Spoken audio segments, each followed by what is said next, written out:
This conference will now be recorded.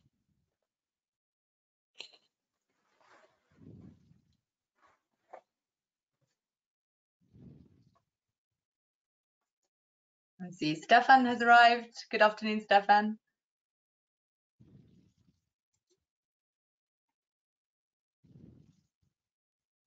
And Werner, thank you for joining us. Hello, good afternoon. Well, hello also from George here. George Ioannidis from mine too, one of the pilots. Well, Hello, George.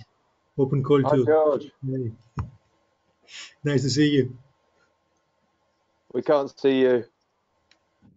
Well, the camera is not on. Oh, okay. And now, Good afternoon. yeah, here I am. Live.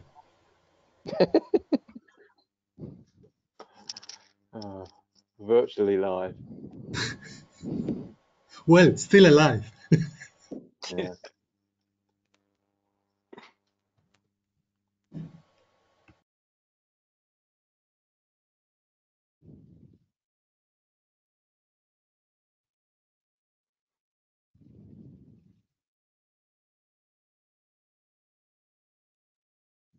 Michael has joined, and Vasilis.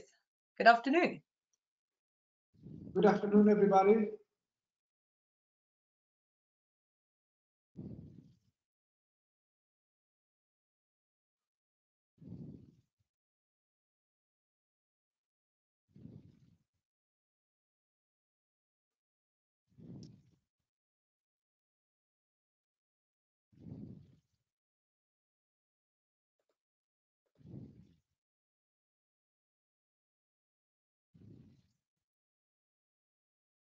Carlos Alberto, hello, how are you?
See Sebastian on board. Good afternoon, Sebastian.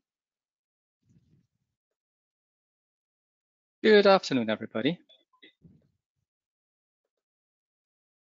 Hi, And Gino. Sebastian. Hello, everybody. Good morning. Nice to meet you. Good to see you, thanks.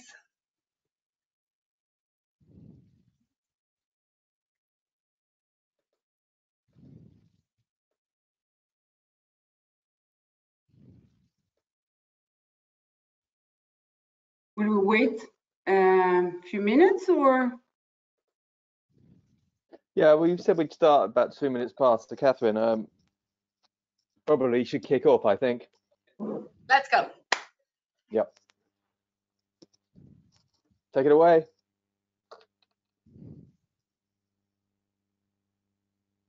So good afternoon, everybody. Thanks so much for joining. It's the long-awaited Flame final grand finale. Exciting to review all the different experiments, trials, lessons learned, and future opportunities. Just welcome all of you once again, and as a matter of courtesy, just ask you if you're not speaking to mute yourselves. Thank you very much. So a few reminders, the session is being recorded. If you are able to share on social media, we will be tweeting on the ICT Flame Twitter handle, and we're using the hashtag Flame Grand Finale. So if you're tweeting, don't forget to use that. The recording and the session will be made available after the workshop on the Flame website. And without further ado, we'll ask Michael Boniface, the coordinator, to kick us off. Thank you very much, Michael. Yeah, good afternoon, everybody, and welcome to the Flame event. This is one of our first online events. But I want to hear you. Yeah, sorry. If you're speaking or not speaking, it would be appreciated if you went on mute. So that would be great. Yeah, this is our first virtual event. I think everyone's getting quite used to this now. So here we are, coming towards the end of almost 4 years worth of endeavour. Flame has been a large project that has tried to explore the evolution of networks in the context of 5G and looked at the application of those networks within media services. And the event today is really a highlight of some of the great things that have happened over the 3.5 years. We've got descriptions of the technology. We are exploring some of the trials and experiments that have run and the new types of experiences, and also have an opportunity to explore what's coming next with views from the wider ecosystem. The consortium, the core consortium, which is represented here, included partners from the 5G space, media services, and a set of replicator sites, which themselves have been fundamental in allowing us to provide environments where we could deploy the platform and test our media services. Next slide. In the end, we have created a collaboration and a consortium across Europe with sites in Barcelona, in Bristol, in London, and Sicily, each providing a unique opportunity to those wanting to understand how to deliver new forms of media, augmented reality, virtual reality, and more traditional broadcast media. We've conducted over 30 trials and experiments over that time, working with industrial partners, broadcasters, and small and medium-sized enterprises. And I hope today that this event will give you a flavour of some of the results that we've delivered and some of the lessons learned that we've achieved by working together, from right down at the infrastructure, deployment of physical infrastructure into cities, up to the user experience delivered through new forms of media content. So in our first session, if you go up to the next slide, we're going to explore, first of all, the platform itself. So Dr. Sebastian Robic from Interdigital is going to give you an overview, a technical overview of the Flame service delivery platform. So Sebastian. Thanks, Michael. So I'll take over the screen sharing to share. All right. Okay, so as Michael said, has been a rather lengthy road for Flame, almost 4 years. And the evolution of our offering has been, let's say, fine-tuned over those years. And essentially, we ended up defining ourselves within the 5G realm, coming actually from a FIRE environment where it's about experimentation as a service and bringing and offering experimentation to other parties. So Flame basically combined both, but we essentially moved a bit towards the 5G ecosystem. So just as a precursor to where we're coming from and what Flame tries to do from a technical perspective, if you look at the early 2000s, when the iPhone basically disrupted the market, we had your typical ISP where you got internet from, could be DSL line, your 3G back then, now 4G phone. So you have your device on the left, and on the right somewhere is a public cloud, and you essentially use cloud applications, and they're written in a way in a cloud native fashion to offer you scalability. Now, we all know the Googles and the Facebooks and the Twitters. They're actually the ones that demonstrated the capability of cloud services, using also a mix of visualization technologies, software engineering paradigms like cloud native, and the whole web technology frameworks that came out of that. And as we all know, your Gmail, your Facebook, your Twitter is all based on service requests and then a service being scaled up just for you. Now, when we move towards 5G, in order to, hit the 5G KPIs that the 5G community, global community has defined in terms of latency, required throughput, the pillars and the economic pillars that have to be bridged, allowing verticals to enter the telco world of 5G. You actually do see that the architecture of 5G should allow a more cloud-like environment, enabling the verticals essentially to enter the telco edge. And that is what 5G applications, when you look at a mobile edge compute, for example, that's what most of them are talking about. However, in Flame, we went even a step further to start thinking around scenarios to say, well, edge is one thing, but you have environments like IoT, you have small sensors that also need to communicate, you have smart TV. So in the end, you have compute infrastructure at the edge that can be leveraged. Nowadays, unfortunately, you only actually have a cloud, and all end devices you have, they can be as smart as you want, but in the end, we're all running around with 4 or 8 cores in our pockets, our phones, but they're not really used for compute. They're used to starting and running apps. So the architectural work we have done within the 5G framework is essentially a service-based architecture for 5G, not necessarily within 3GPP only, but more towards this ultimate goal of anything as a service. So a new interactive, immersive experience that is tightly linked to a cloud-native approach of how to do service routing underneath, which means the vertical in itself doesn't see anything of that. Now, our technical proposition then is actually there's 2 parts of that. The first one is the fast and adaptive service routing. Now, what we understand under this topic is essentially an offering where the routing between 2 services, applications / microservices, is absolutely transparent and also dynamic. Meaning you don't need to have any sort of proxying or fiddling around with DNS services to really get to the edge, to the closest point. Everything is transparent and without any secrets. It's not relying on an IP stack anymore, the Flame platform. So we're utilizing a public subscribe model underneath to enable a faster routing. What we also enable for HTTP services is a delivery of multicast, what we define as openistic multicast, meaning a single HTTP response can be sent to a number of clients in a multicast fashion, so only once through the network until you hit the edge of the network where I retranslate it back into the to the real IP world. And we have seamlessly integrated our solution with an SDN underlay. So in all the trials we have run across the 4 cities, Barcelona, Bristol, and Sicily, we have an SDN switching fabric underneath. On the other side, and that is probably which is the second and very important pillar of the Flame offering, which is a service-centric orchestration, but at the cloud edge. Now, cloud native is a big term. A lot of people understand not different things, but there's the opinions what cloud native is. It depends a bit on where you apply it.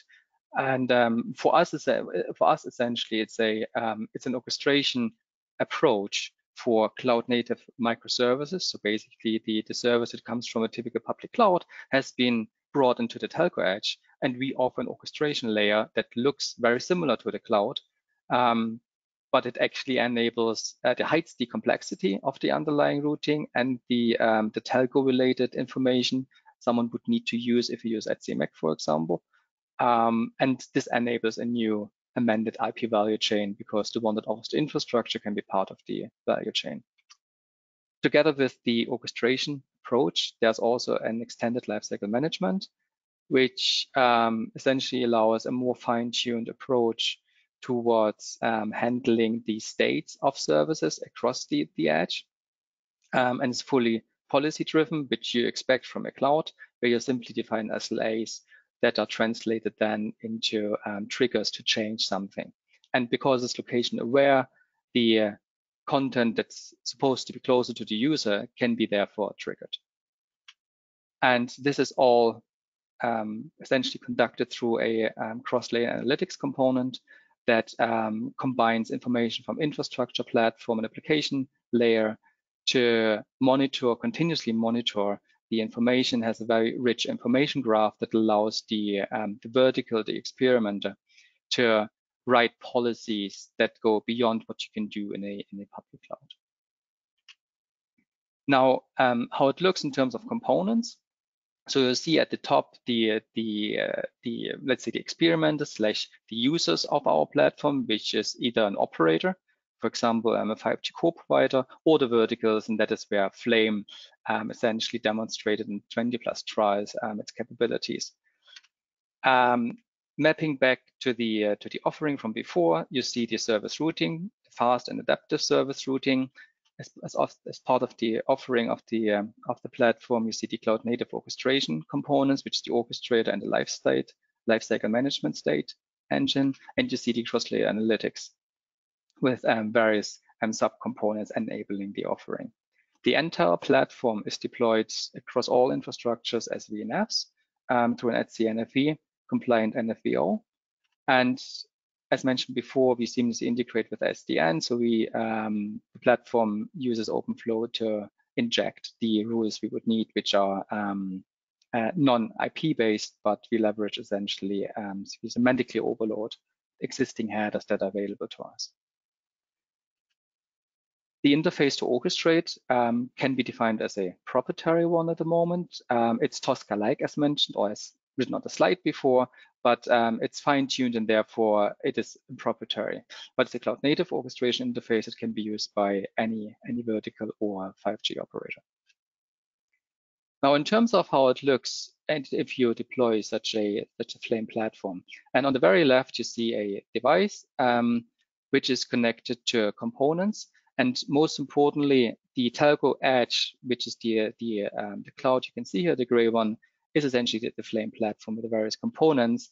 And as mentioned before, they're all deployed as virtual network functions.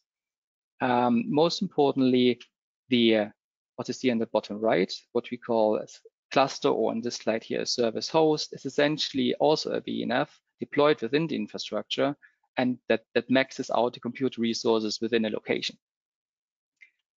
Within this one, and that is really key differences to other approaches out there, is that the functions / applications that are being orchestrated by an experimenter, they are essentially orchestrated within this VNF. So the business relationship between the experimenter and the platform doesn't go down to the infrastructure anymore. So no one has to touch any of the components or the technical components of an infrastructure, like an orchestrator of the infrastructure, to orchestrate a service.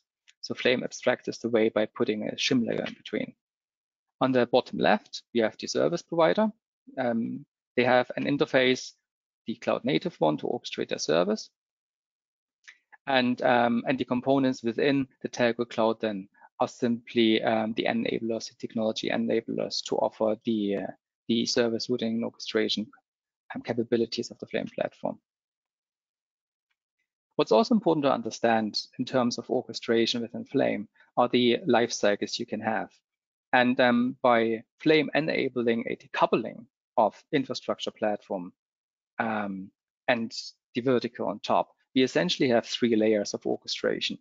First, we have an infrastructure orchestration, which is essentially an infrastructure provider like our partners in Flame, Barcelona, Bristol, and Sicily, that have to undergo the effort of creating the infrastructure first, using most likely a virtual infrastructure manager to virtualize the environment to offer something as a service, which takes hours to days to months to deploy and generate. The platform orchestration is then done within, let's say, more in the minutes and hours scale. Obviously a bit of preparation, but the orchestration of the platform goes into the infrastructure orchestration. And the interface then from the media service orchestrations are only towards the platform. And as you can expect, you want to have a service in a more ad hoc manner. So the time scale and lifecycle states for service on top are within the minutes and seconds. As mentioned before, our orchestration of media services and the verticals simply go into the platform, and the platform orchestration or orchestrator has the ability to orchestrate them without touching the infrastructure orchestrator at all. And just to finish the presentation, I would like to highlight a couple of achievements when it comes to standardization. So within Flame, the Flame platform offering, which was always basically demonstrated through demonstrations and trials, the technology readiness. We have three pillars essentially towards standardization, which is architectural bodies, deployment bodies, and solution activities. On the architecture, we have made several contributions to 3GPP SA2, which is the architecture group for service-based architectures. And the Flame platform, especially service routing, is mentioned there as one of the three deployment choices for an service communication proxy, allowing 5G core components to communicate with each other. There's other contributions to INT 2020 and to ETSI, and also to ITU Networks 2030. So the recent white paper, you see a couple of contributions there that comes out of this project. The deployment contributions are within the ICNRG, within IETF, essentially, given that our service routing uses PubSub model, which comes out of the information-centric networking work, we have then mentioned several deployment options for a 3GPP system that is the Flame platform, but essentially it's a mapping to how you would do this within a 3GPP system. And then we have solution drafts and also RFCs within the ICNRG, the Service Function Chaining Working Group, as well as the BIA Working Group, that are all basically, let's say, more of a use case contribution, but they essentially piggyback on the advances and the technology innovations of the Flame platform and the Flame project.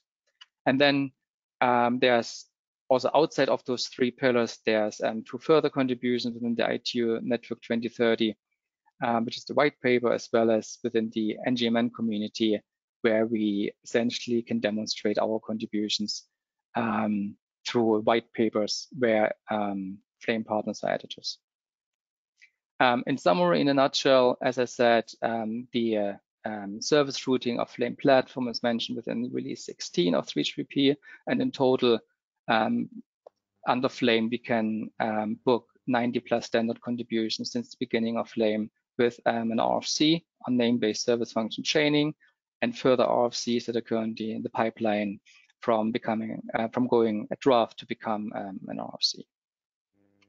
And with that one, I would like to hand over to the next person. Thank you. Thank you, Sebastian. Great presentation. Really does demonstrate the breadth of impact that we've seen from the Flame platform, and also the complexity of trying to make changes to networks. Often the developers of applications, like we were about to see in the future presentations, are hidden from all this, but it takes a huge amount of effort and collaborative effort to achieve the results so far. So we now move on to a talk from Francesco D'Andrea. Francesco is the head of media and next generation internet at Atos. Francesco is going to give us a view of the changing landscape for media services. So take it away, Francesco. Thank you so much, Michael. Okay, I hope that you can see my screen. And let's start. Okay. Okay, so the media market is dramatically changing, and 5G is strongly contributing to this change, since it represents a crucial technology for the whole media industry. 5G enables the creation of new media-focused services and the technology, powering new business models. Some of them are just listed in these slides. It provides clear benefits in terms of bandwidth and latency. At the same time as edge computing, will enable the creation of a more efficient deployment where the services are much closer to the end user. Actually, the main benefit for the general user is indeed the improvement of the quality of experience. On the other hand, the media landscape is facing new challenges. Users and the user community are the main force change since the consumption habits are changing. User demands any content, anywhere, at any time. This is, of course, a challenge for the telecom operators. Moreover, users demand new experiences and contents linked to the city. The city is not only a place where citizens watch media content, but also a place to enjoy cultural experiences, to interact with other people, and to learn about symbolic value of the city. Indeed, the city itself is another piece of the media landscape. On the other hand, users not only consume media experiences, since they also provide the contents, and the networks must be ready to manage this new prosumer approach. The city is becoming smart, and more cities have deployed network infrastructure across their streets. Now, in the context of the framework projects, we have been taking advantage of this infrastructure to build an highly programmable platform and to deploy media services on top of it. Of course, another important trend to take into account is the demand for more and better pixels that imply more bandwidth requirements, of course. Here we have new formats like Ultra HD TV or immersive 360-degree videos.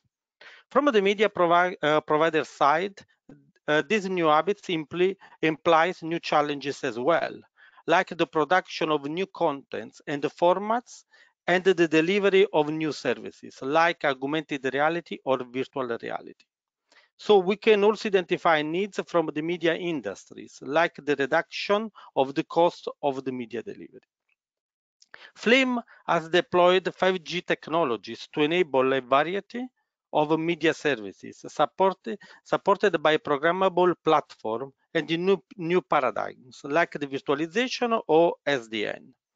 Today in this event, we are going to have the opportunity to know a bit more about some of media services deployed on the Flame platform, including partner validation scenarios and also open call projects. Using a 5G paradigm like edge computing, Flame offers technical benefits that fulfill the requirements of a new services, like low latency to deploy extended reality contents or throughput enough to deliver very high quality videos.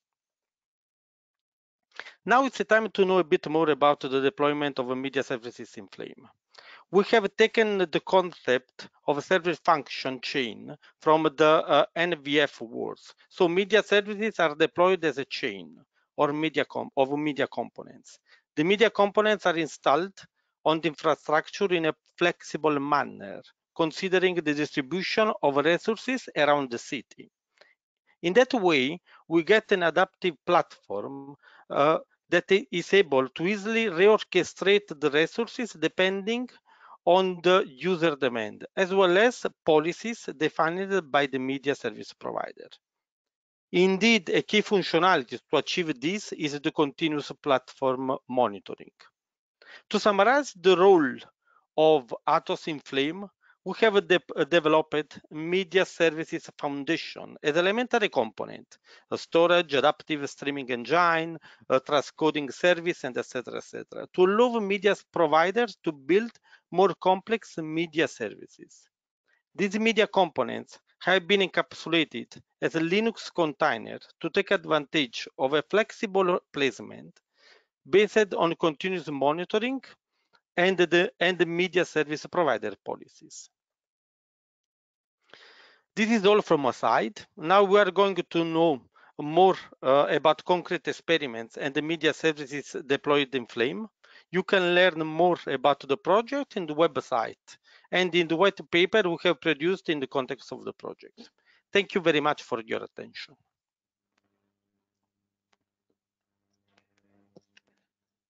Yeah, brilliant, Francesco. Thank you very much for that. Thank you too. I think that's a great point you raised at the end. There's a huge amount of information on the website. For those who want to get started with Flame, there's videos, but also high-level white papers which outline some of the concepts in terms of the platform, the media services, but also some of the service design paradigms that are increasingly supported and adopted. So I'd encourage you to go to the website to look for that for further information. So now we move on to some examples of companies who've worked with us to understand, and companies and broadcasters who've worked with us to understand how Flame can support the delivery of broadcast medium. We have 3 talks, and without further ado, I'd like to hand over to our first speaker, Klaas Bert from VRT, who would like to talk about the work that they did in Bristol, I believe, in relation to outdoor broadcasting.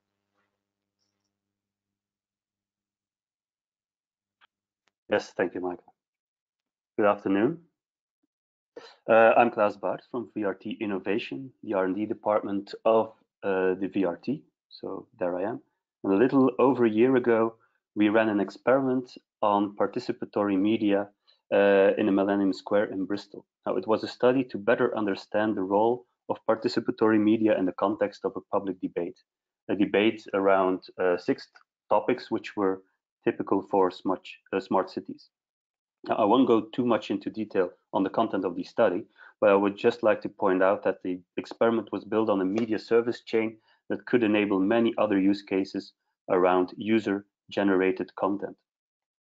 So 6 topics were spread around Millennium Square, and 10 to 15 students would go to a certain location with a web app that was only available at Millennium Square. They could pick up media made by experts around a certain topic to inform themselves. Then they could create video and upload it to inspire others, and you could watch other contributions of other people. So we have media ingest and egest going on here.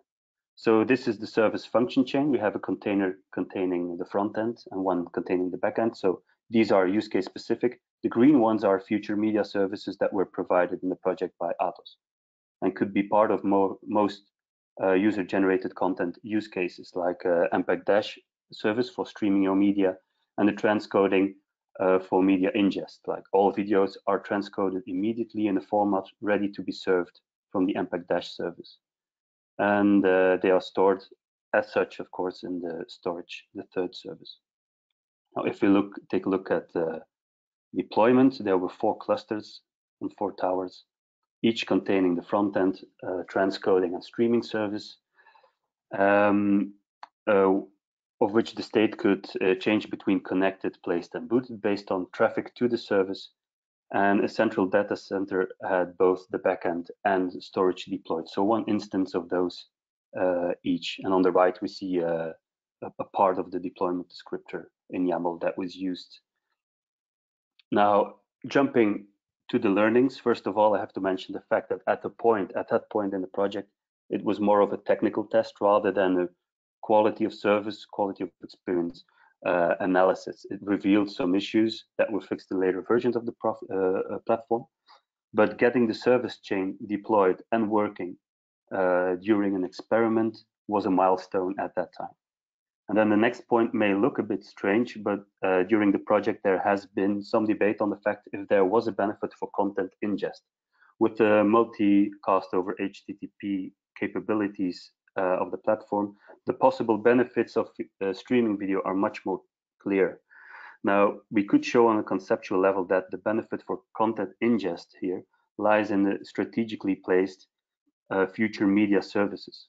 For example, if we take a look back at our model that we used, but imagine another use case like mobile journalism, where a certain group of people would be asked to report on what is going on in the city, then in that case, an editor could work at his office in a cloud-based editing tool, working only with a low-resolution video, which was transcoded close to the source.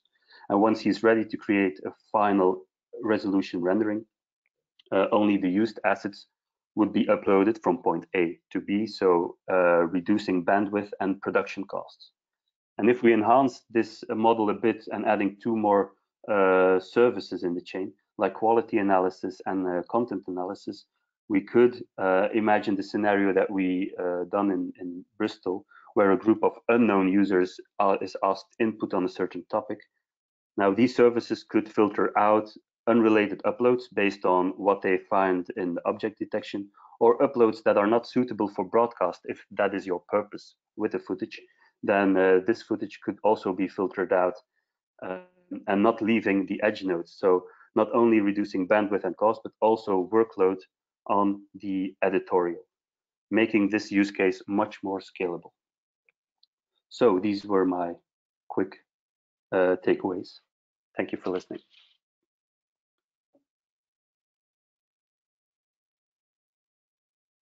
Thank you, Klaas. Now we move on to our second short presentation from Gino Carrozzo. Gino's at Nextworks, and he's like to talk about the work he's done on personalized media mobility.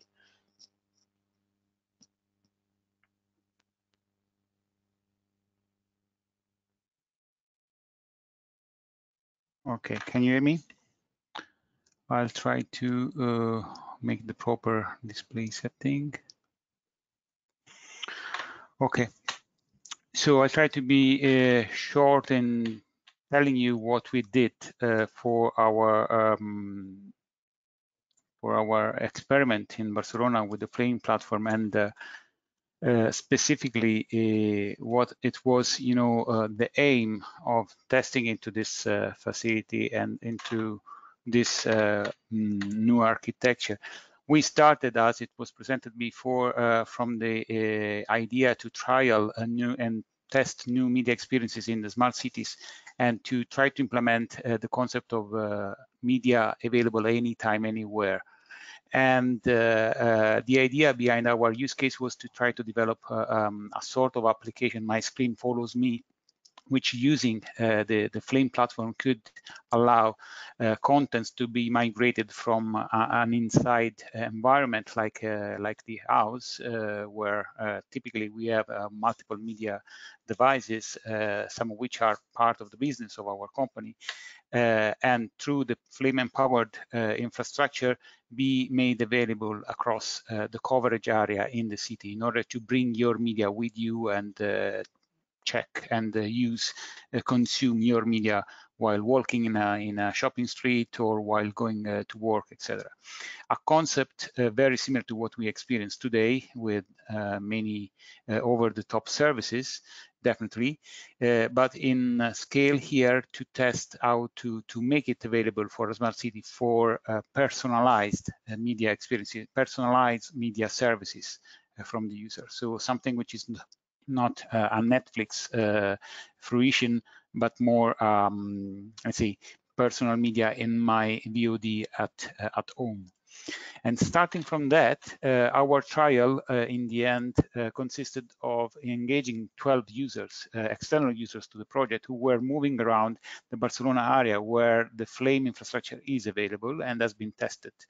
There was an home stand with an home emulated area where actually the home is available, and a shopping area in the district at 32 in Barcelona, where the 12 users were moving with their devices, and they were consuming media contents which were modeled through the Flame platform in the form of containers. As you see here, there were the replica servers for their media contents to be consumed, and those gateworks 0, 1, 2, 3 are the different items related to the lamppost or to the video stand in the home.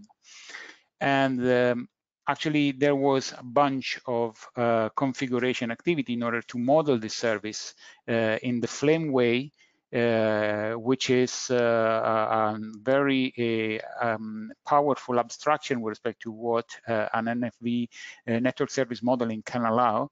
And our aim in this case was to not only to model the service and test how flexible it is, but also to try to measure QA parameters for this video quality. And so assess and do a sort of benchmarking of the platform per se and the hardware infrastructure enabling it, which is a key component. And here, just to show you some of the graphs and measurements that automatically the Flame platform can expose after proper configuration of your monitoring parameter for your specific application. What we show here is, for example, the activation on the 4 Leprica servers and the 4 lampposts of the different caches, the different media servers, which were exposing the media service to the users. And the orange was measuring the transcoding occurring on that event. That's a very important and useful information for the service developer, for the technology service developer. And on the QAE analysis, we did measurement, and offline we processed the result of this. And we spotted that actually there were obviously corrupted frames because, as I will show you in a minute, there were some insights about the sizing of the infrastructure for this trial. But in general, the performance was nearly acceptable with the given hardware, and only a single failure was detected in the entire stream, which is again something which is not super, but at least acceptable given the starting point in terms of hardware and resource availability. And in fact, as a conclusion and a lessons learned that actually we can share as a result of this activity, we are very happy, in fact, with what the offering of the platform in terms of design and deployment of service function chain. It's very, very powerful, very intuitive. We don't need to be, you don't need to be super expert of NFV or similar in order to design a service into the Flame platform, and that's very beneficial for any vertical trying to adopt it. And it's very also easy to attach and configure policies and alerts based on specific behaviors of the service in the platform, which can allow to automatically scale up, down, move the service, automatically reroute the traffic. So that's a very powerful abstraction that really makes the life easier for the service developer, who generally is not an expert, network expert. And also, it was possible through the quantitative measurement, which I briefly showed, to get some insights about the actual dimensioning for the media servers in order to understand how tiny, how small it can be, the container for such a service when deployed in the edge. Obviously, that was a trial, and the trial in a limited area of the city. And the reason for that is not the platform per se, it's the size of the trial, so the available resources which have been procured to make the test. That's not an operational platform for the full smart city, but it has all the elements to scale to that dimension. And obviously, in that scale, we couldn't test the entire performance of the service at a smart city level. We could just guess some behaviors, and consequently, we derived that because of the available resources, we could not have the super 100%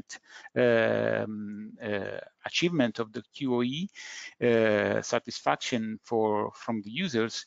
There were some glitches in the videos, and actually we obviously know how to solve this. So we need to bring into the edge more resources and to extend the platform, and that would solve all the issues. We know how to, so we now have basically the formulas in order to scale the hardware resources accordingly. And that's basically our lessons learned and message we would like to share with you. Here attached some memories of our trial phase there, which has been really, live in the street. And that's another bit so important to highlight. That platform is available in an operational area there in Barcelona, and it's not in lab, so it's a real life test with real users, and that also counts in terms of interactions and the feedbacks that you can get when designing this type of services. Many thanks, Gino. Good to see you and hear your thoughts. I mean, just picking up on the final thing you said about doing trials in real locations. I think this was one of the great things about Flame is, okay, it was not without challenges, as you said, in terms of scale, but the whole idea that you're designing experiences within physical contexts of locations was a key part for all of the trials, trying to understand how digital information, media, or other sorts of information can be positioned within space as part of the physical experience of a city was one of the things that we really enjoyed. So on to the third presentation, Anthony Keridis from Matavision.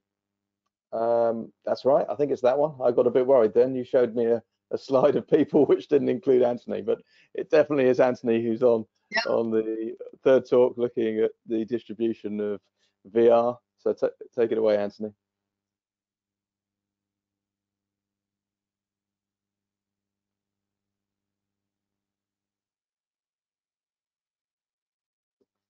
Hello, I hope you can hear me. You can see my screen. All good. Right. I will also present an application of virtual reality in a city kind of environment and context, which was very useful based on using the 5G technologies. That was a continuation of our involvement in the 5G smart tourism project, especially in this extension. For those of the people here that are not aware of what 5G smart tourism was, it was one of the big 5G trials in the UK that were supposed to look into how 5G can help smart tourism applications. And within that first part of the project, Matavision was responsible for a few of the use cases. The most interesting one, I would say, was the one that we streamed, synchronized virtual reality immersive content to multiple users in the same place. But for this presentation, I'm not going to focus on that. I'm going to go directly on the interesting part of the project, which was the extension, in which with some of our partners, we aimed to use a real event in the city of Bristol to try and assess how 5G technology and the 5G infrastructure in the center of Bristol could help us offer a kind of service during a public event that was not offered before. So the idea here was that we position multiple 360-degree cameras, high-quality cameras in different locations in the city, and we use the 5G infrastructure to live stream from these locations to other locations in the city where multiple users using VR headsets and simpler devices like their smartphones could have immediate direct access to these streams without the need to download anything or to use any special equipment. So as I said before, 3 locations were chosen, and we ran our test during the Harbour Festival in Bristol, working 2 full days on the 20th and 21st of July. So what we did then is we tried to measure how the infrastructure helped us, what kind of restrictions we had, and this was really the first time that multiple immersive streams have been delivered in real time to multiple locations, to lots of people, and it helped us understand how 5G was different to what we have been doing until then, because Matavision has been live streaming in VR for several years, but never in a live city directly back to the city itself. So the three locations we chose to stream from were the amphitheater, which was the main stage of the festival, and we positioned the two 360-degree cameras on the main stage. Then we used another camera in the Millennium Square and a third one in Queen Square. As people that know Bristol can understand straight away, these three locations are quite remote from each other. They're not even close to each other. The Millennium Square is not very far from the amphitheater, but Queen Square is far from all three of them. And while they are within walking distance, it's very interesting for people that attend the festival, an event like this, to know what's happening in another place before they actually decide which of the events they would like to join. So for this reason, we transmitted from all these three locations back to the amphitheater, so the people around the amphitheater could be watching a different event from the event that was taking place in the amphitheater. And we also sent our streams to Millennium Square around the stage area to the public, but also to the Smart Future space, which was a tent especially provided for this event, where we had multiple VR headsets and people could go there and try it out. We obviously had some challenges when we did this project, and we were very happy to see that the 5G infrastructure helped us overcome these challenges. The most remarkable ones was that even at the maximum number of people attending this event, our system was not overloaded more than 10%. So this means that if we were in a scenario where we had hundreds of thousands of users, they could be served by a rather, I would say, mediocre server infrastructure, which is not the case today with other systems. Then the low latency also allowed us to have a kind of synchronized delivery that we didn't have with other systems, and we actually managed to reduce latency very, very low to 4 or 8 seconds, which is it's comparable to what you get with the television streaming these days. And it was also very interesting that although we had very, very challenging weather conditions, we had a lot of rain during these 3 days, we still managed to deliver the streams successfully, and the results and the response we got from the people were very, very positive. We ran an analysis of the user expectations and feeling and how they received the experience itself. And overall, the responses we get were very, very positive. And we're very happy to say that even today, people are still talking about this particular event. And it's a very good example of how 5G infrastructure can allow us to deliver virtual reality-based, but not only virtual reality-based, immersive services in general that were not possible before. And with this, I conclude my presentation, and thank you very much for giving me the opportunity to talk again about a very, very exciting project that we run in Bristol. Thank you, Tony. Yeah, I actually had the chance to explore that experience myself when you came and visited Bristol, and it was really compelling to be immersed into the feed of the live event. It was excellent. So now we move on to 3 further trials, which is under the umbrella of interactive media services.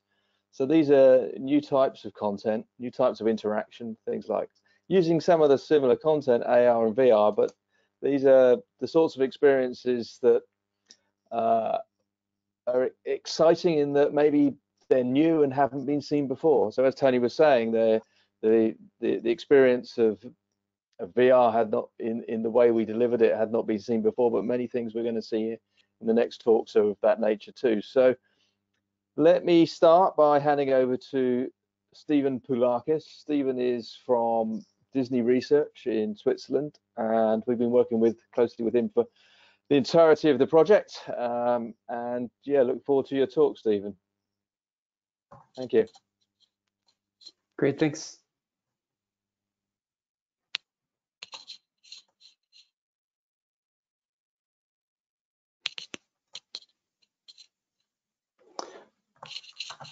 Okay, so hello everyone.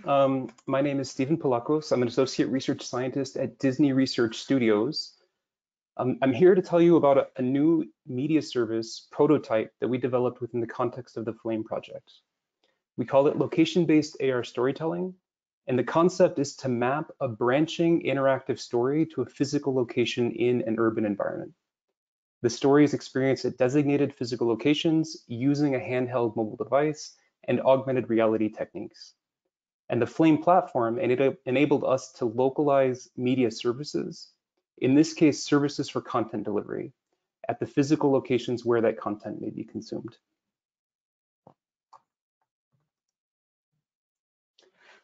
We utilized the Flame infrastructure at the Millennium Square in Bristol, UK. This image is an overlay visualization of the Millennium Square. The red circular labels visualize designated locations on the square for telling our story. And the Millennium Square includes life-size statues of historical figures related to Bristol's rich history and scholarship, as well as sea-based exploration and trade.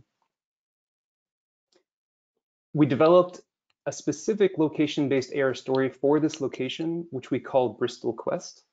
The story builds on aspects of historical figures, including two well-known pirates from Bristol, Blackbeard and Black Bart. We developed a treasure hunt story in which participants may learn about famous Bristolians while they hunt for virtual treasure and hopefully find it before the pirates do. The following video provides a brief overview of our location-based AR storytelling system.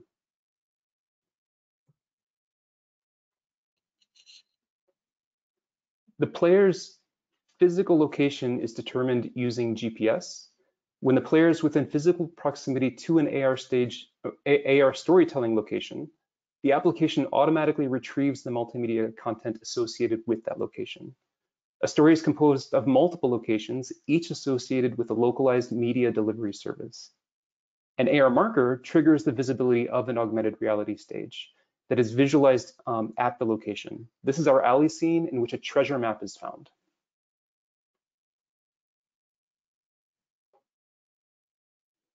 And here, the pirate innkeeper provides useful information. The story utilizes our interactive storytelling platform, which unfolds the narrative in response to the player's actions.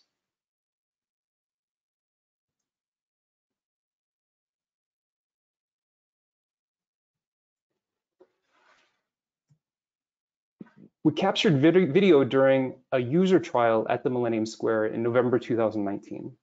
The mobile application detects the AR marker associated with the inn here.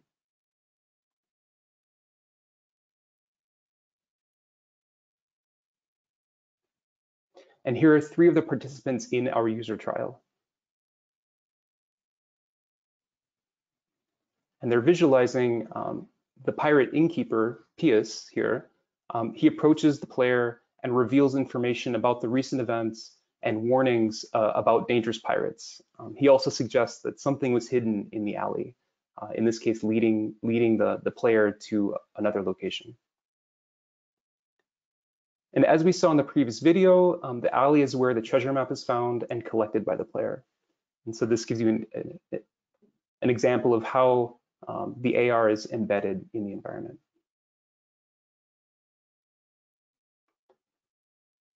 In the library, the treasure map may be translated, but only after satisfying a variety of other constraints.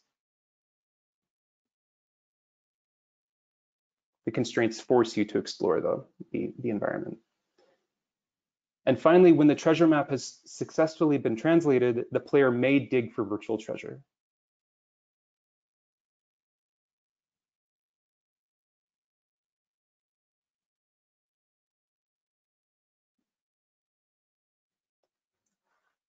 And the AR embedding of the virtual treasure at the physical locations is quite compelling.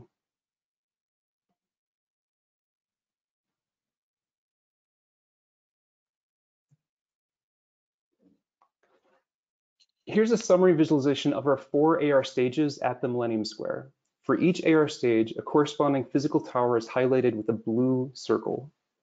Flame infrastructure at that location is responsible for delivering the multimedia content associated with that AR stage location. Content is retrieved when a player enters a defined proximity to the AR stage, and that's what's highlighted in the gray hemispheres. There's one region per AR stage location. And it's important to note that the content storage service functions were provided by reusing available Flame media services. We also developed our own story compute service function, which was placed at a Flame cluster. Its knowledge of the mobile application state for each player was used to manage the life cycle of the localized media services. For example, we can turn services off when they're not required. As another comment about the infrastructure, due to the constraints on building a testing environment, our entire story was delivered within this public square. However, the Flame platform has already expanded to cover more areas within Bristol, which offers more interesting opportunities for telling location-based stories. So our experiences working with Flame have resulted in the following insights. We successfully developed and demonstrated a complete client-server architecture to deliver interactive location-based AR stories. We demonstrated performance improvements for localized media delivery. We gained firsthand experience using Flame's intuitive tools for configuring and utilizing location using local media services. And the Flame platform offers the ability to intelligently manage the lifecycle of our localized media services, which makes it possible to efficiently utilize the available storage, compute, and networking resources. The team responsible for the Flame platform and media services has done a great job creating a usable and well-documented platform. So with that, I thank you for your attention. Great, Stephen. You're absolutely right. When you said about the compelling experience, you talked about AR embedding of the content into the square. When there's been a number of applications that have done that, and when we've seen that, or seen the faces of the users who've experienced it, it's almost they're shocked by how consistent the reality is between the game content and the real space. So I'm really looking forward to these sorts of applications emerging as the normal in the future. It's Pokemon Go was a start, but it never really got to the point where you've got that melding of augmented and real content in the ways that you've achieved. So it was really good to see that. Okay, so moving on to the next presentation. This is I think Eva Kasisoglu, I believe, from D-Cube. That's right. Yep, brilliant. So Eva, if you could take it away and tell us about your trial. Thank you, Michael, and thank you all for the brilliant presentations. And I am from D-Cube, and I'm here to present you the results of the first and second version of IMRA. IMRA is an immersive marathon runner application. Marathon and running events in general, spectators are unable to monitor the entire event and the progress of the athletes of their interest. So currently available applications can offer only real-time tracking on a map, but they cannot provide a fully immersive experience. And this is where IMRA comes in. And IMRA is a crowdsourcing application for outdoor marathon running events that can offer on-demand personalized video summaries streamed to the spectators. So more specifically, spectators may record short clips of the marathon via the IMRA application. The videos are then sent to the IMRA's backend, which is deployed at the edge clusters of the Flames infrastructure. And in the meantime, modern AI algorithms are performing person detection and OCR methods to identify the runners in the videos and create a summary video. Then IMRA backend uses all the video segments of this athlete to create a short, concise, and engaging video summary per athlete with the most interesting moments of the race. So anytime during the race, the spectators can select a big number of the athletes of their interest from the IMRA application in order to see the highlights of the runner's effort streamed directly at their devices. So let's now look into the IMRA's and Flames features that ensure high quality of experience for the end users. The first one is offloading to the edge. All IMRA's modules were deployed at the edge clusters of the Flame infrastructure in order to gain in performance and battery life for the user devices.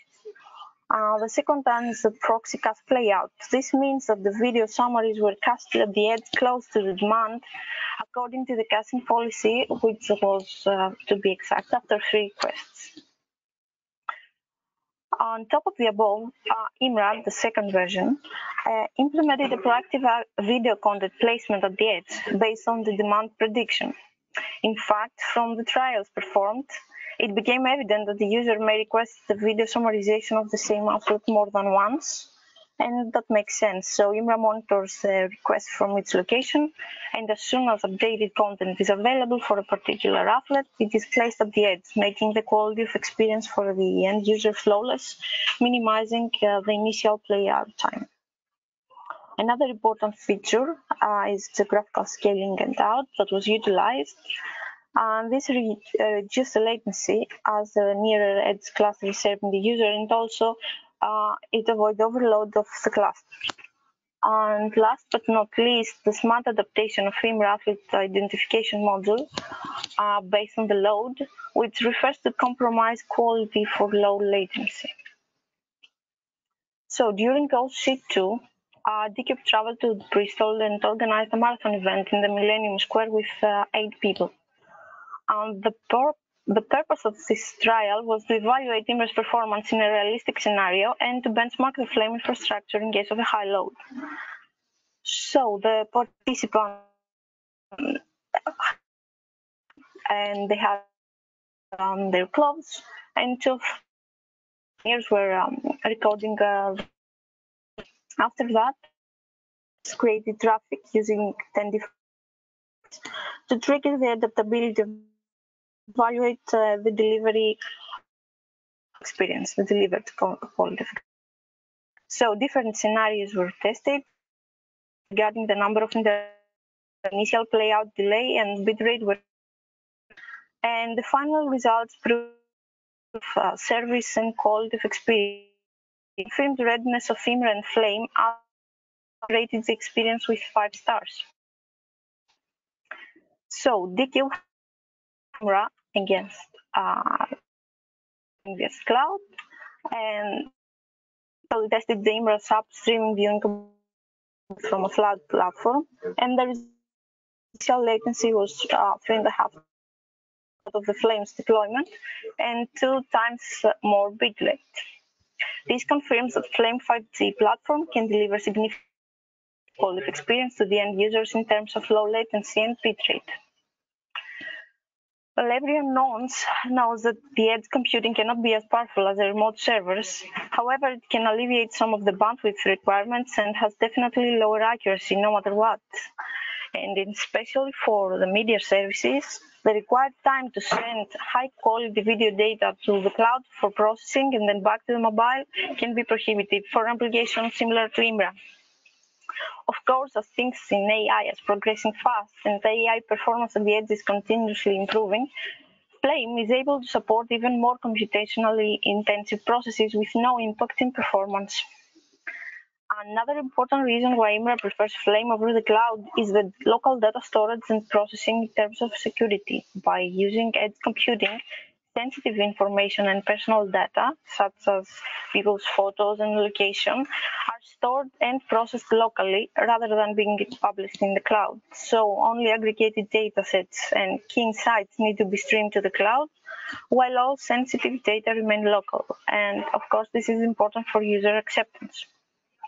Finally, the adaptability of Flame's platform allows it to distribute the load more equally across the edge clusters, serving more users efficiently. So, all in all, IMRA, along with the Flame platform, can create a new experience, transforming the way spectators experience these marathon events, providing to the end users high-quality, personalized video content on demand and with minimum latency. Thank you all for your attention. Thank you, Eva. Great presentation. Really enjoyed to hear about your trial, which I've had less connection with over the time of the project. And yeah, really appreciate the comments you've made about the benefits of the platform and the approach. So I'll move on to the final presentation in this section. We're running over a little bit, but let's give everyone the time. So I'd like to hand over to Vasilis Papataxa. Let me see if I can get this right. Papataxianos. Okay, thank you, Michael. Thank you.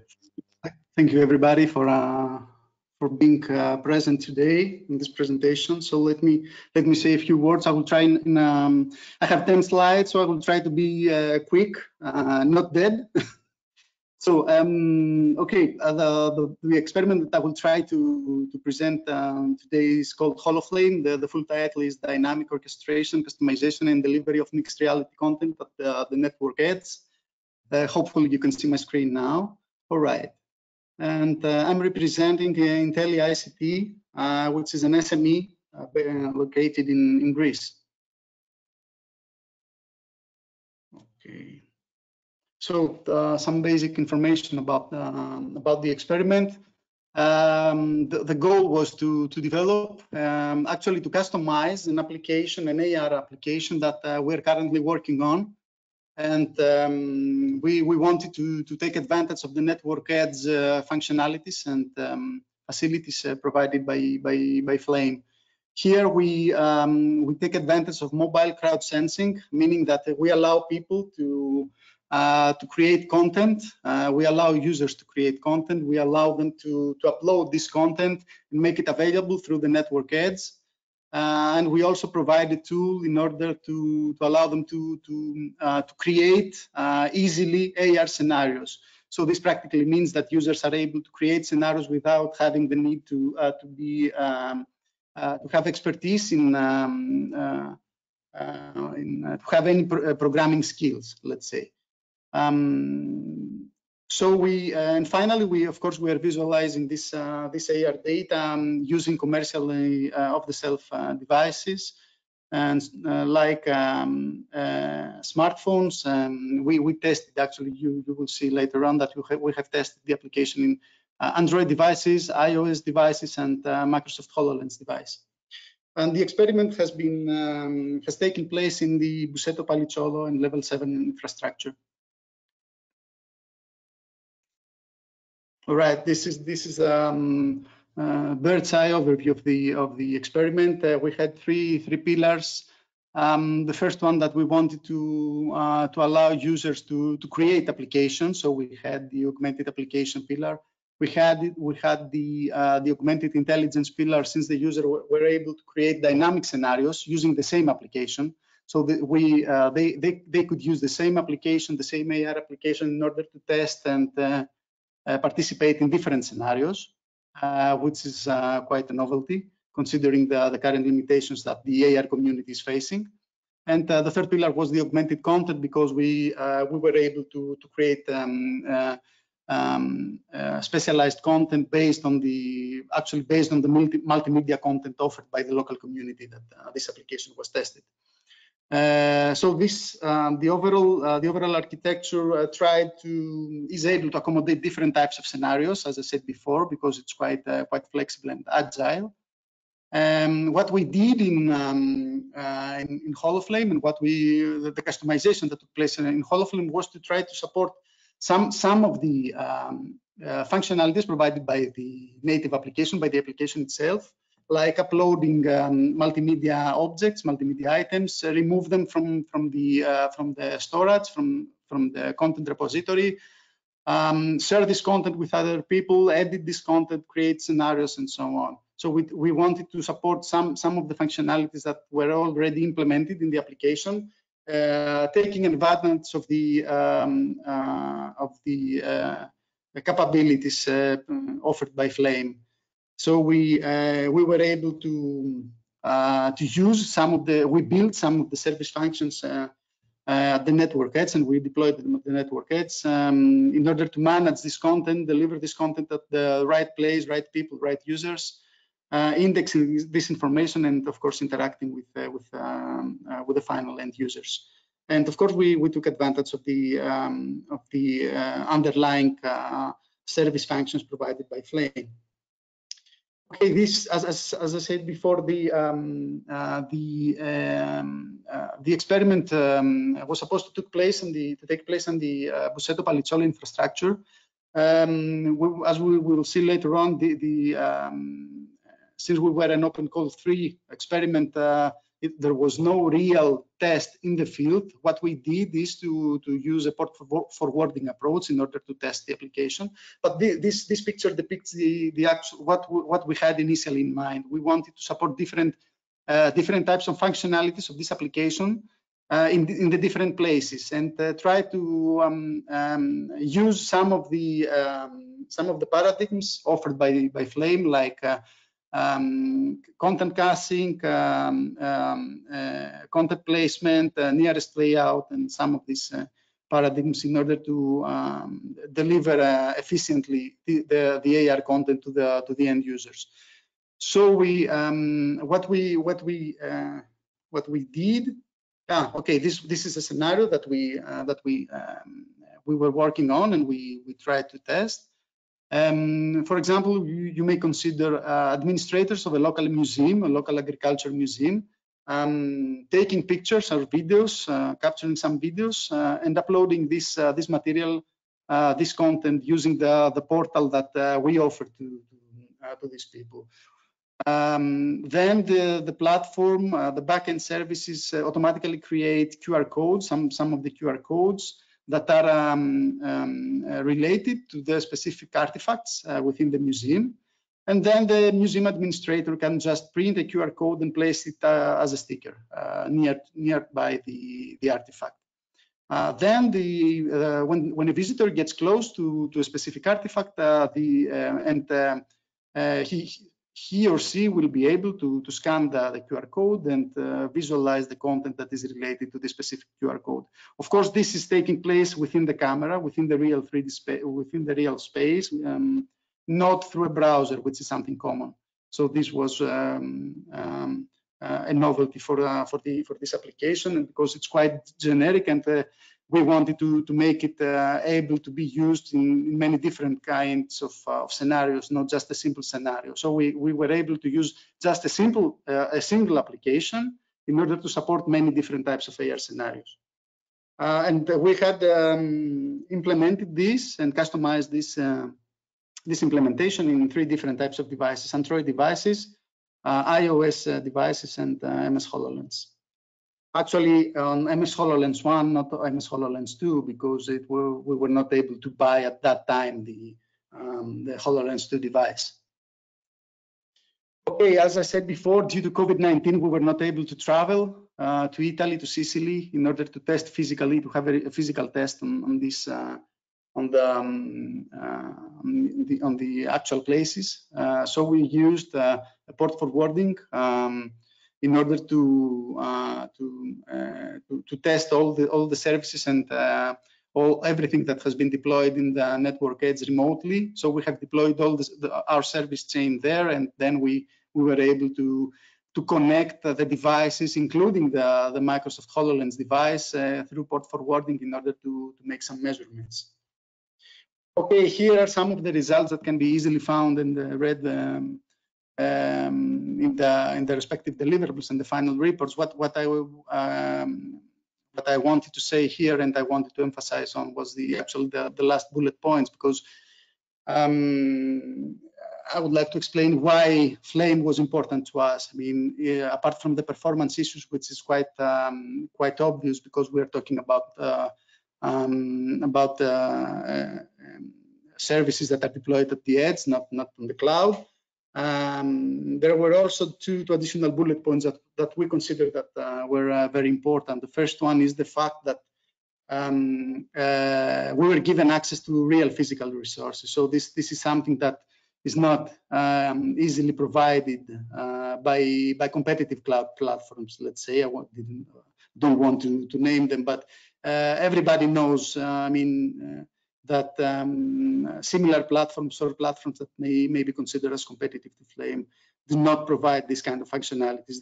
When we are talking about the resources, we're usually, most of the times, we're talking about virtualized resources. So the real access to the physical resources is not is normally not provided to the developer. So this is something important if you want to talk about load balancing and similar functionalities. And another bullet point that is very, very important is the fact that in Flame, I mean, for a company, small company like us, if you have to set up from scratch an infrastructure alone, would be an overkill. I mean, it will need a lot of time, and it's very difficult for an SME to come up with a solution that will perform.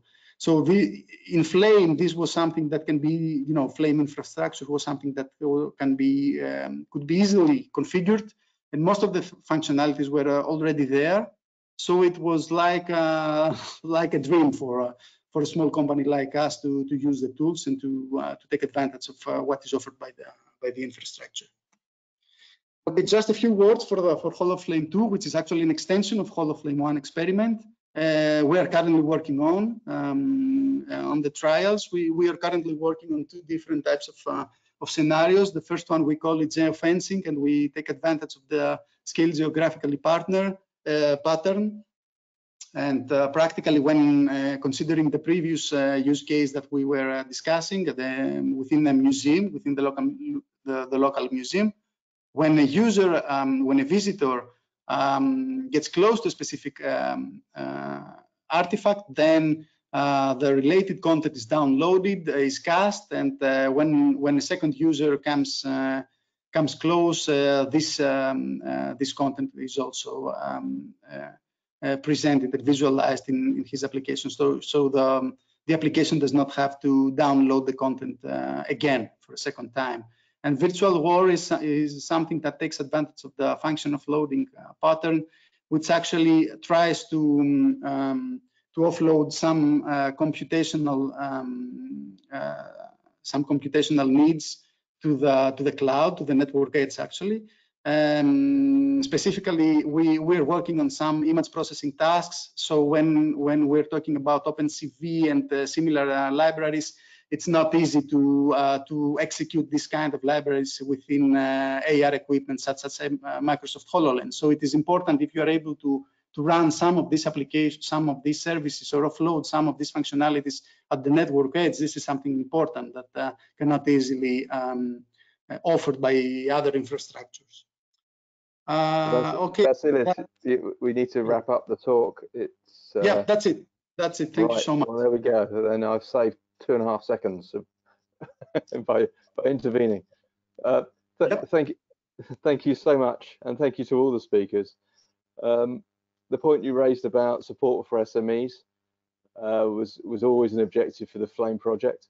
Many of the calls, in fact, the majority of the funding was for SMEs and providing opportunities to allow companies, as you say, who cannot invest or have access to such advanced and complex infrastructures to still be able to innovate through the frameworks and the methodologies and the support we provide. So thank you for that. And thank you all for all the speakers. I know we're running over time, but they were all very interesting talks. And so right now, I think I'm going to hand over to Sebastian again. Sebastian is going to chair a session on views from the wider 5G ecosystem. So I'll hand over to you now, Sebastian. Thanks, Michael. So, the idea for this session is essentially to hear a bit more from people that are somewhat related to the ecosystem that Flame tries to build or has built, but yeah, not just from the people we directly work with. So, the session you will hear and the opinions you will hear now, they are essentially related to what we want to build, but here and there you will hear/see differences, and that's what the session is that's aimed for. So first we have Dr. Jordi Jimenez from 5G Mag Association, and yeah, Jordi, please, if you can just briefly introduce yourself and yeah, and then talk through your points. Thanks. Hello, good afternoon. So let me share my camera. So I'm Jordi Joan Jimenez. I'm the project manager of 5G Mag. I have prepared some slides just to show what we are doing in 5G MAC. Let me share my screen. Moment. Here we go.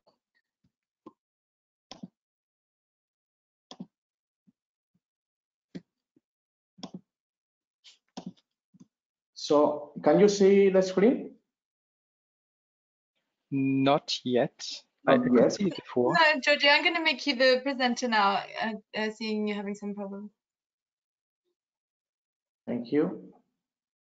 Okay, according to the GoToMeeting, you are presenting, so I'm not sure why I can't see it.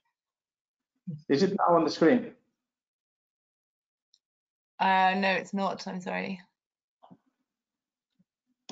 Because I think I should be sharing. No, we see you, Jordi. Maybe you can drop by email the slides, or you can drop them on Skype for some of us so that we show them. Otherwise, okay. Yeah, send them to me by email, Georgie, and maybe we could come back to you. Michael, is that acceptable? Sure. Yeah, of course, no problem. Okay, then maybe Lean, would you be able to present now? And then we come back to Jordi. Yes. Perfect, thanks. Yes. Do you have the slides, or should I show my slides? Yes, you are presenting. Go ahead, Lean. Okay, but I was just wondering, do I share my screen, or are you going to share the slides that you have? You can go ahead and share your screen. Thank you. Okay, sorry. No problem at all. You're a technical whiz. We're in awe of you. Yes.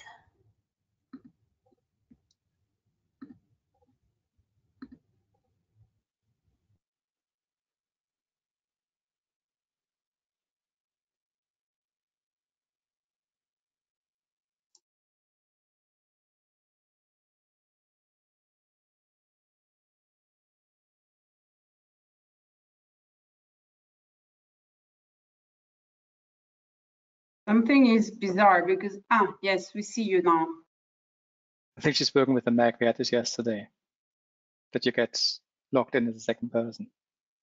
So Lean, I think you can see the slides now. Yes, great. But you're on mute.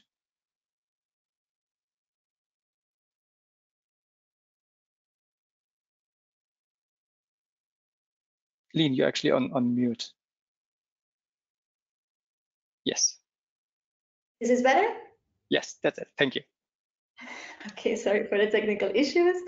So my name is Leen. I'm founder of LucidWeb. Some of you might know me because I'm also quite active in the ecosystem. I'm the knowledge manager of XR for All, which is a program funded by the European Commission that runs until next year. It's all about community building. There's also an open call. And I'm also co-founder of Women in Immersive Tech, a nonprofit with now more than 2,000 women, basically from Europe, active in the ecosystem. I'm briefly going to introduce LucidWeb here because we're quite pushing the boundaries of the web in terms of media delivery. So I'm just going to focus on the ones that are most relevant to this to today's conversation.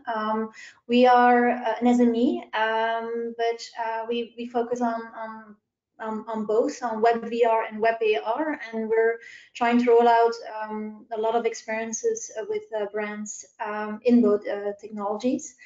For the ones who don't know, web VR allows you to basically have direct access to the content, whether it's a VR experience on a mobile in a headset or an AR experience. You can basically create a direct line from the content to the audience. The product that we have built is called LucidWeb Pro. Today is fully focused on web VR. It's a drag and drop interface, really focusing on non-technical stuff to really democratize as well from a content creation as from a content consumption point of view. We're working with a couple of corporates for training, but I think the most relevant today is our work in media. So I've worked with a lot of public broadcasters. For a lot of public broadcasters, it's essential to lower the thresholds, so don't necessarily make their content available in an app. And this is what we focus on, is making sure that Safari, Chrome, Firefox, Edge, all the browsers basically show the content in the most optimal way. So this is a collaboration with VRT, the national broadcaster, where we helped them making a lot of architecturally outstanding buildings available on their website with an interactive interface with annotations clarifying the building. There's an interview with the architect, etc. Another project we have done with VRT again was an immersive experience related to the Congolese presidential elections, where they basically went with their studio to Congo to interview women, and instead of just putting them as 6 different YouTube 360 players on their website, we basically put the 6 interviews into a sphere, so making the whole web experience feel like an app-based experience where the audience could basically select a portrait and then be introduced to the woman and also their story in Congo and their wishes for the next president. Another ambitious project was with Arte, so the German-French broadcaster, where they had developed an experience, quite niche experience, a very, very artistic experience for an app that was available on the different stores. They wanted to see the impact on, but also the methodology to bring this app-based, Unity-based experience to the web. So we basically rebuilt it using A-Frame at that time and made it available. So now the experience is available on their site. You don't have to download an app. It's available in the headsets as well via one URL that adapts to the device. And the last project that I want to introduce is a project we're building today. We shifted from A-Frame to Babylon because we felt the performance is better across devices. So for the Geneva International Film Festival, we're making a professional space available where all the lineup of this year, basically the selection of this year, the competition will be available in a secured area for people to, for professionals to discover these experiences. So it's a quite ambitious project where we're going to try to combine 3 degrees of freedom and 6 degrees of freedom on the web, on 3 devices. So it's quite an ambitious project, and we're delivering this project for the festival, meaning the 6th of November. That's it as for an introduction. So if you want to check out our platform, what is available today, then I would say sign up for lucidweb.pro. Thank you. Thanks, Lynn. Thank you. So we have received the slides from Jordi. So Catherine, will you share the slides or should I share them? Up to you. I have them open on my screen. Be happy to share them. Do you have them loaded? Yeah, okay, then you go ahead. Okay.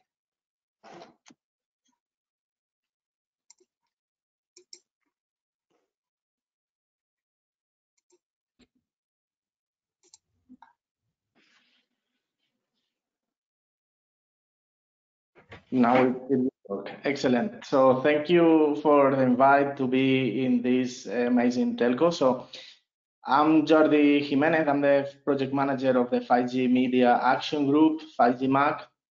So we are an association gathering together stakeholders from the media industry and from the telco industry to work together on the assessment of the 5G technologies that are applicable to media and in the sense of let's say the daily business of the media companies.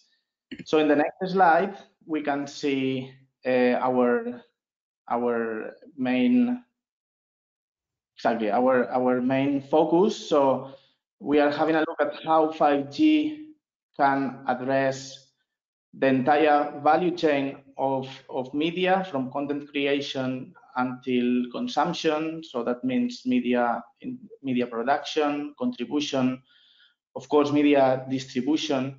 And as I said, to assess how 5G can be applied to the different workflows existing at the moment to deliver and to produce content. What are the business models that would need to be established between the different stakeholders? What are the benefits, the impacts, and the challenges in the adoption of 5G in these terms? Next slide, please.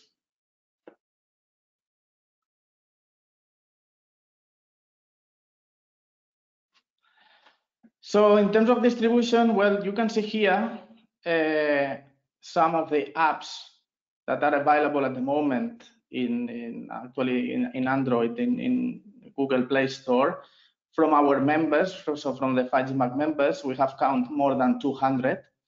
So you can see that reaching smartphones and being close to the user is well, something very important for our members working in the distribution domain. Next slide, please.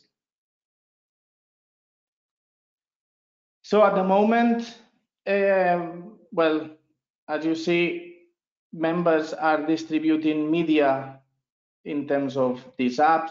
There are also other platforms at the moment being used, but in general, there is a combination of linear content. So there is television or video, there is radio, there are live events to be covered, there are sports events to be covered and to be distributed, but there are also non-linear content, catch-up, on-demand, personalized services, so a lot of content made available to users so that they can consume it, let's say, not at the time, but when they want. In any case, content that is being delivered and consumed anywhere, at any time, and using any device, or using, in fact, any IP device or any, I would say, 3GPP enabled device. Next slide, please. So, well, here are some examples. So RaiPlay, TV Now, we also have commercial broadcasters. The BBC Sounds, for instance, well, 5G is the only technology that is available, 5G and Wi-Fi, of course, that are available in the smartphone. So there is no way to deliver content using traditional, let's say, broadcast technologies into smartphones. Next slide, please. So with all this ecosystem in terms of distribution, there are some issues. So there is lack of scalability. So this or the consumption or the quality of service is not constant. It depends on network congestion. There are issues with coverage. The coverage is generally attached to the coverage of a single MNO, and even, well, service providers need to enable interfaces to many MNOs, and then, well, let's say the content consumption towards the CDN it doesn't scale very well, let's say. Distribution cost is another issue that we are taking into account, and also, well, enabling, if possible, free access for users, or how to enable that the users can consume content as they do with other platforms like DTT or satellite. And in any case, what 5G can offer, we are analyzing what 5G can offer in terms of media distribution. Next slide, please.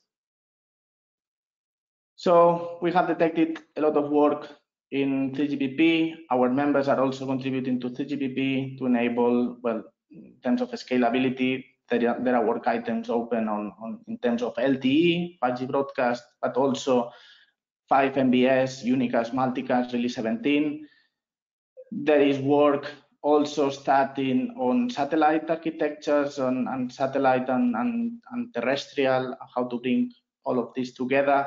There is work running on edge caching or edge computing, what kind of media functions can be allocated there that would help distribution. There is work going on media streaming architectures in SA4. So we are having a look at all these components. Next slide, please. So, well, one core aspect that we are analyzing is release 14 and release 16. There is work there with LTE-based 5G terrestrial broadcast that meets the requirement of public service media. Next slide, please. But we are also having a look at all the other work items that are rising at the moment. So we know in release 16 there was work starting on 5G for satellite. There was work starting on 5G media streaming. Work continues in release 17, for instance, in media streaming to enable multicast on the architecture that we believe will provide or can provide a scalability towards the CDN or towards the service provider. There are also work in this media streaming to enable trusted media functions to be incorporated in the core, so that the service provider can have direct control on what is being delivered. It can integrate DRM, it can integrate targeted advertising, personalization, transcoding, or even manifest manipulation, whatever.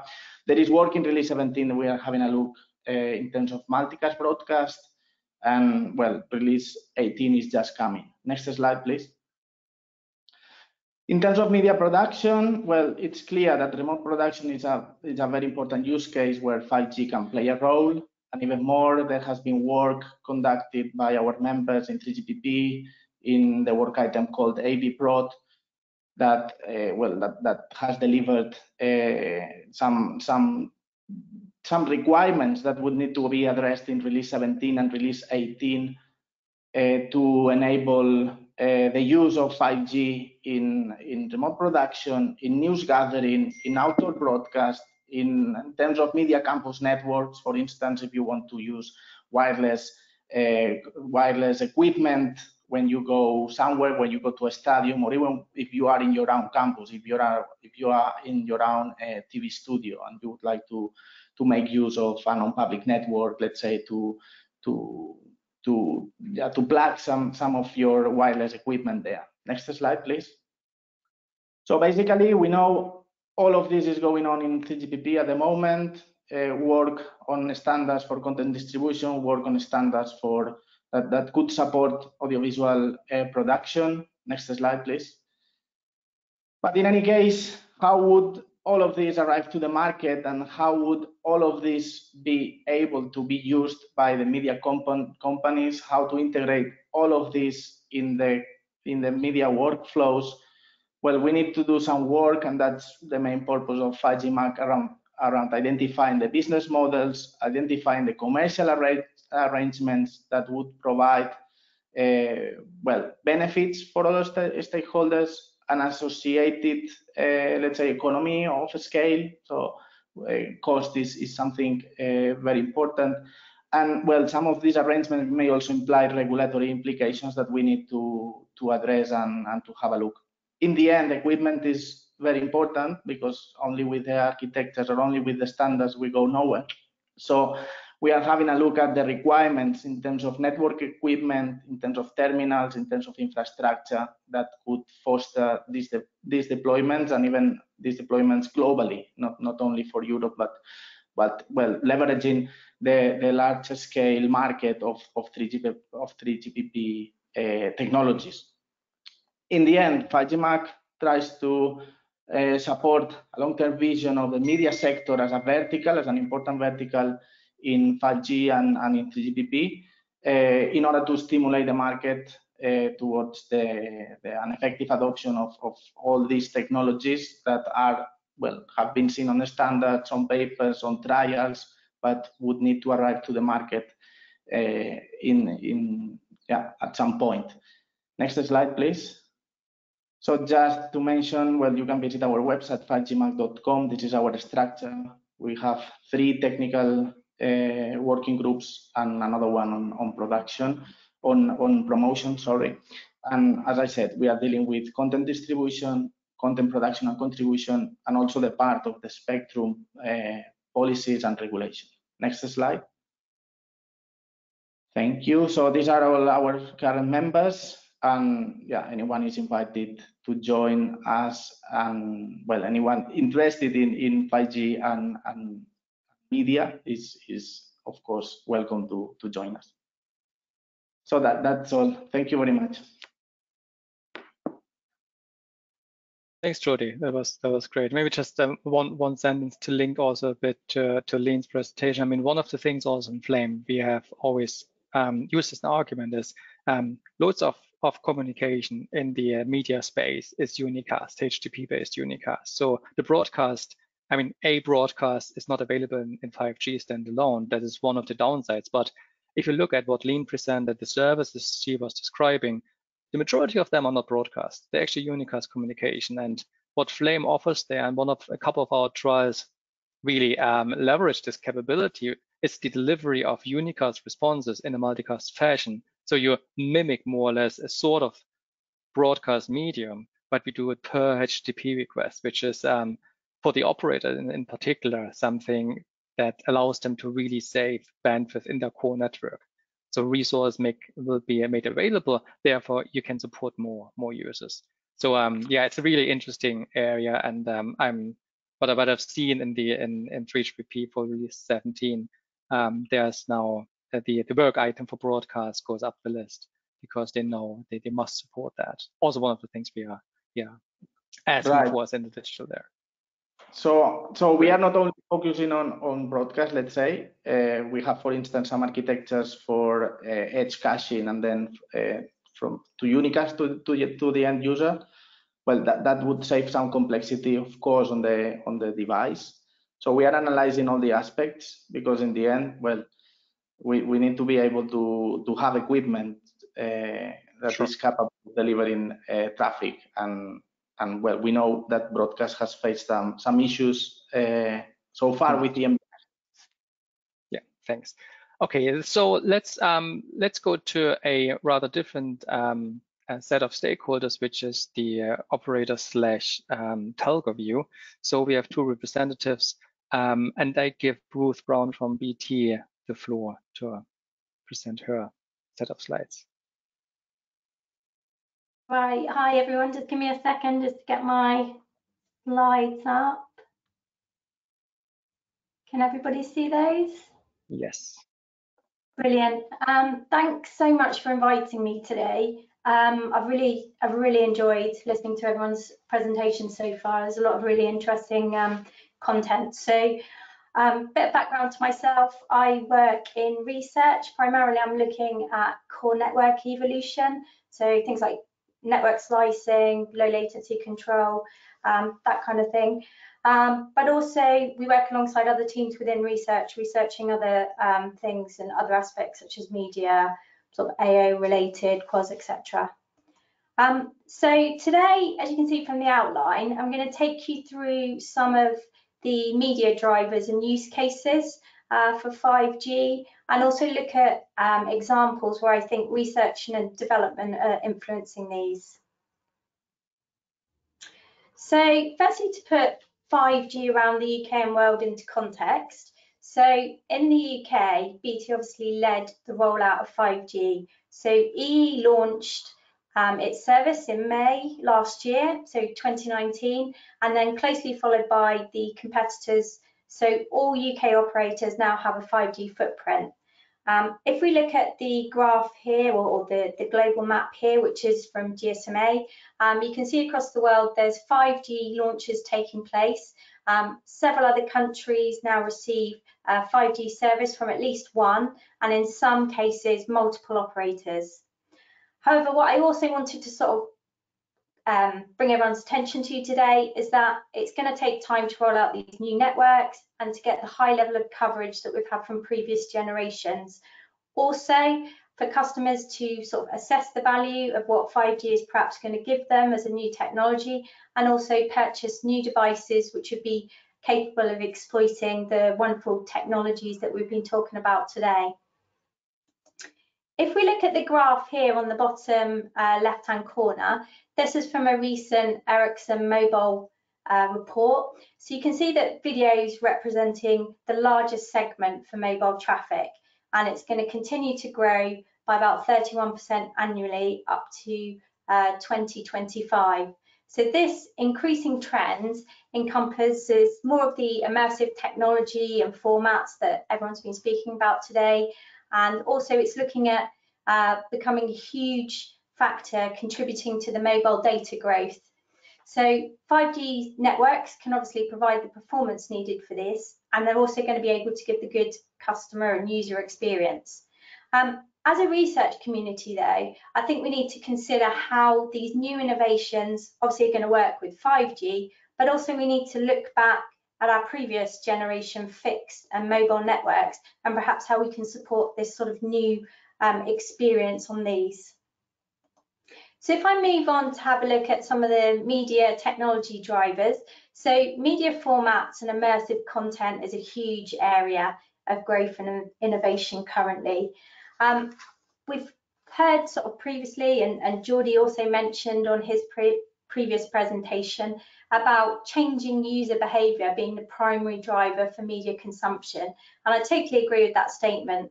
So we're seeing growth driven by a number of factors. So we've got increased embedded video and online applications, growth for things such as video on demand, streaming services, and also evolution towards higher screen resolutions on these smart devices. Also, if we look at the illustrations on the slide here, these are more of the immersive media contents that we've had some amazing presentations on again today. So we're seeing them becoming a significant factor contributing to mobile data growth, and 5G obviously underpinning the performance needed for the good customer experience.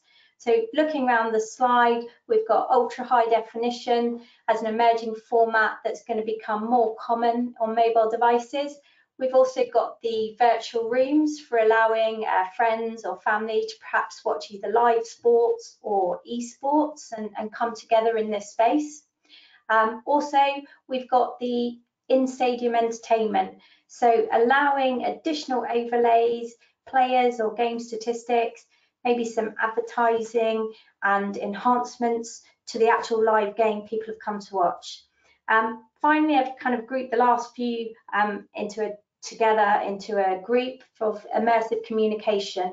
So both in terms of virtual reality, augmented reality, and also things like as the 360 video. So pushing for mobile media as well at mass events such as concerts and gigs. So what I thought would be quite interesting is to kind of go through some of the use cases where BT has looked at media on 5G. So we've started to explore it in a number of areas, and this has been primarily in these use cases on the live 5G network. So first of all, in November last year, we saw the first augmented reality gig. So this was commuters in Liverpool and Edinburgh, and they were able to participate in a 5G 360 augmented reality experience, and this was live from Birmingham's New Street station. So the gig was performed by UK band Bristol, and it was streamed simultaneously to these 3 5G cities.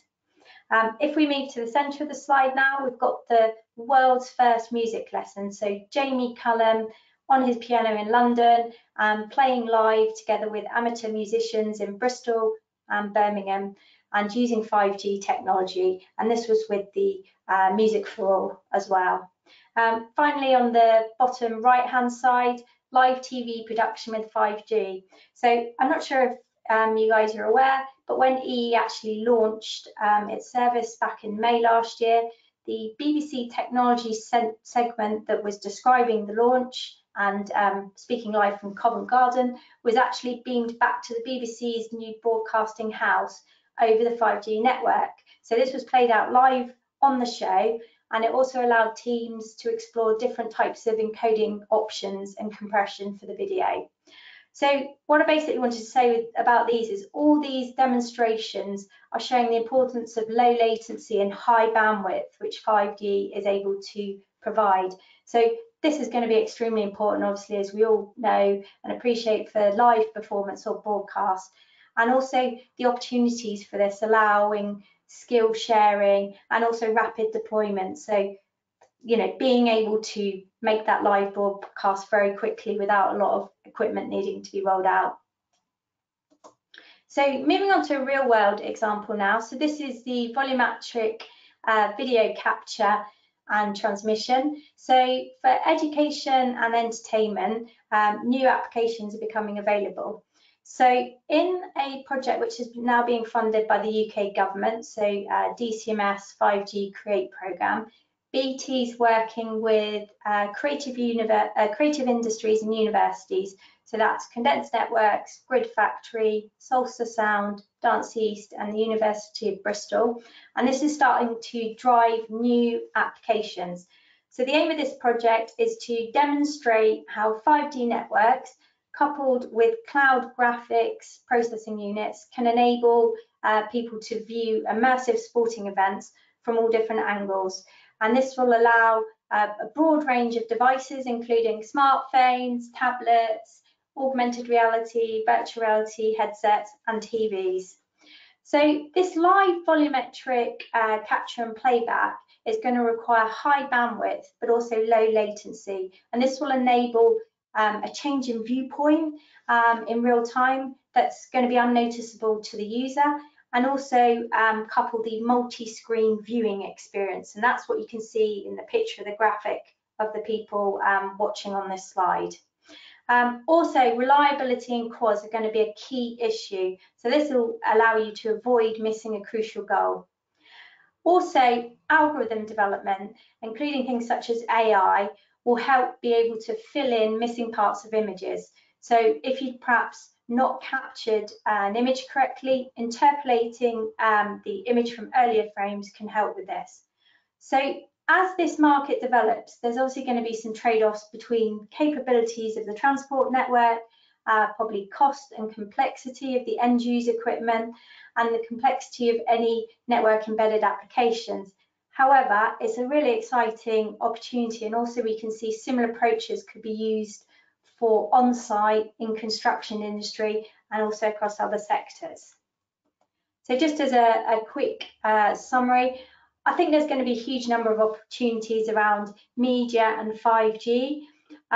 Consumer behaviour is obviously driving the demands to consumer video and media content for any time and anywhere. And I believe we're going to see this growth both on fixed networks and 5G. So we need to look at examples and solutions which will fit into both categories. I've described a lot of the use cases BT and EE have explored around media, but also I think it's going to be quite an exciting project with the DCMS, which will allow real added world exploration into this area. So thanks very much, Sebastian, and I'll hand back to you now. Great, thanks, Ruth. It's actually very interesting to see that what we aim to do in Flame is really not far off what the real guys out there are actually doing. So it's great to see that. Okay, so the last presenter for this session is Paolo Di Francesco from Level 7. Paolo, are you online? Yes, I'm here. I can see your clock. Great, thank you. To So handing screen, yes. I hope so. Just let me see if I find the right one.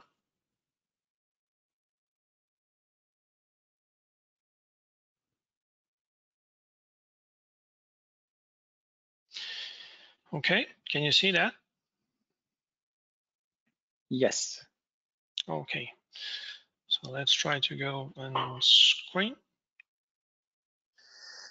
Perfect. So it's full screen, right? Okay, so first of all, good afternoon to everybody. It's always difficult to be the last presentation of the session, so we'll try to be very, very quick so we can open the discussion with the next session. My company, Level 7, participated to the Flame project, so we have implemented one of the testbeds, or let's say one of the extensions of the testbed. And in the next few slides, I would like to open discussion on how to get involved in 5G technologies, and maybe how the current testbed can help you if you are a network operator. And this is a presentation more towards those operators or companies who really want to get into the 5G arena and try to get the technology, or at least think about how to get into that arena, specific arena. Sorry. So first of all, let's go back to think what a network operator is. There is one simple reason why we are talking about that. Usually when we talk about network operators, they are people, I mean, the perception is that a network, you are a network operator if you have fiber, copper switches, and all those systems, which enables you to sell the internet access and voice over IP and those classical services. But today we know that the network operators must do something else and find new revenues or new ways to, especially for customer retention, which is one of the problems in the market.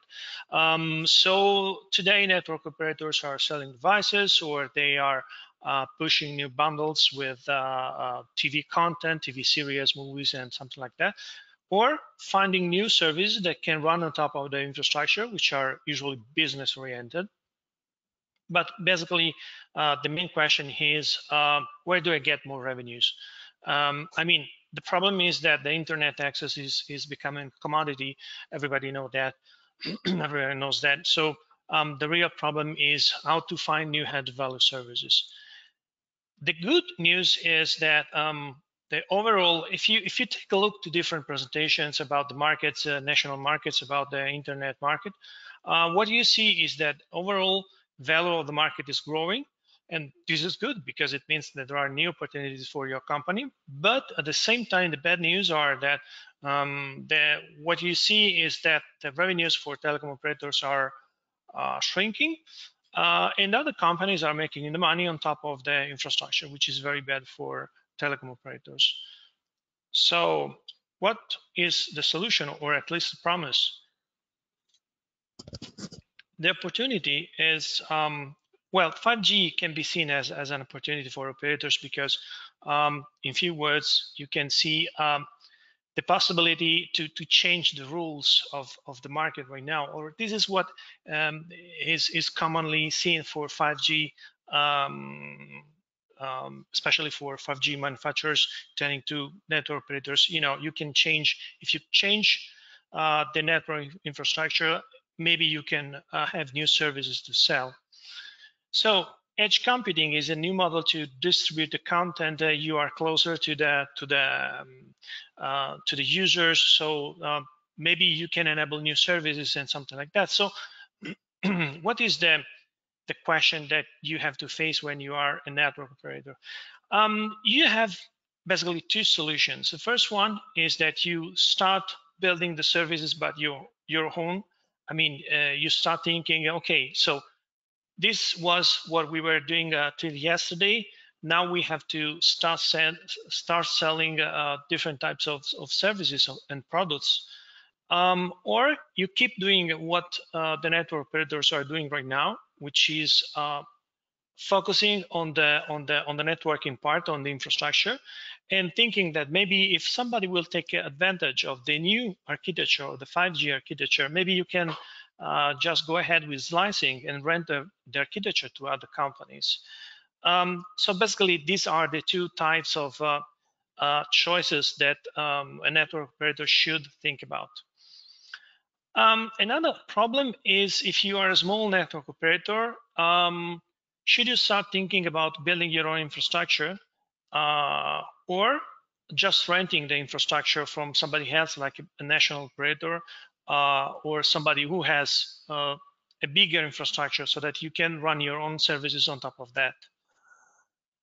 Let's say that there is no real unique answer for this type of approach, and that each network operator should find its own answer accordingly to the business model. For what we have seen is that, at least for us, in our experience, is that we have built our own network infrastructure so that we decided to try testing and building the infrastructure in order to understand how a network enhancement can bring new revenues.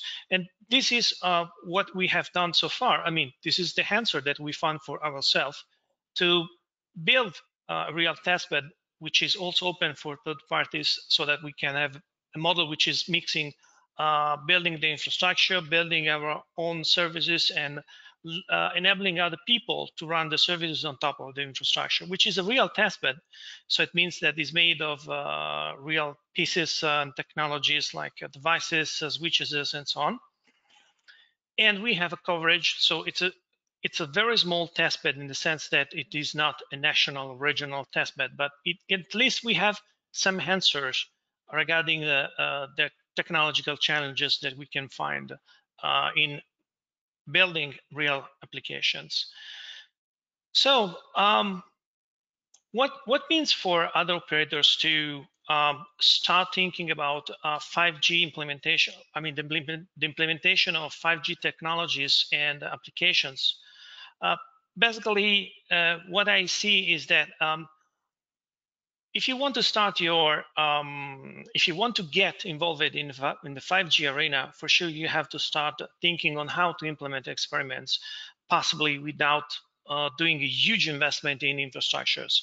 And this is possibly where you can take a look at different testbeds and what you can have from other people, which is already very skilled on that, and what is the offering of the different initiatives that you can find around across Europe. So that you can focus on the real nature of your idea without building the infrastructure itself, at least for now. And then what you would expect is that the performances should be similar to what you can get from your own infrastructure. This is what we are offering in the Flame, and other testbeds are offering in the 5G arena. Another point is that if you are thinking, if you're a network operator or a company who wants to get into this, for sure, it's not just having network engineers, because it's very complex to have this kind of troubleshooting on the 5G. It's not so simple. You have a lot of well, sometimes not everything is working as you expect or as you were thinking. So probably one of the added value of this kind of offers is the possibility to have somebody who is helping you to understand why it's not working as you would expect. So conclusions. This is my last slide. For sure, 5G is an opportunity if you're a network operator, if you are thinking on how to get new revenues and thinking about new business models.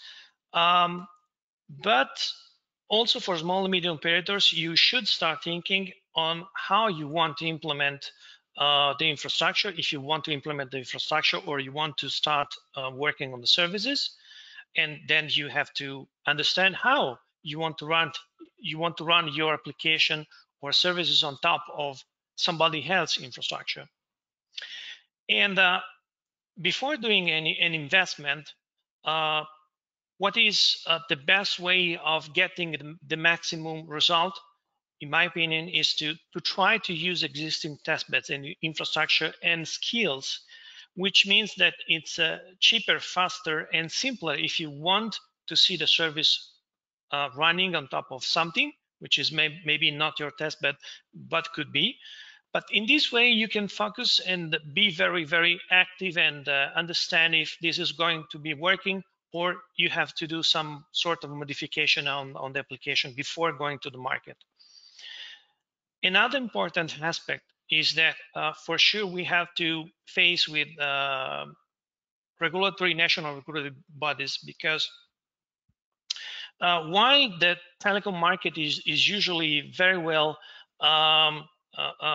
clear on what you can do and what is the price of this, of that, for sure we still have to work with the regulatory bodies in order to get the wholesale model for large infrastructure, especially for national large infrastructures, where this particular aspect could not be very well regulated. But this is another aspect that we will see probably in the next years, when everybody will want to go on those infrastructures to build services on top of edge computing and edge resources. So that is my presentation. If you have any question. Great, thanks, Paolo. That was also great insights from your angle. As we are heavily running over, I think we should go straight into the last session, if that is okay with you, Monique.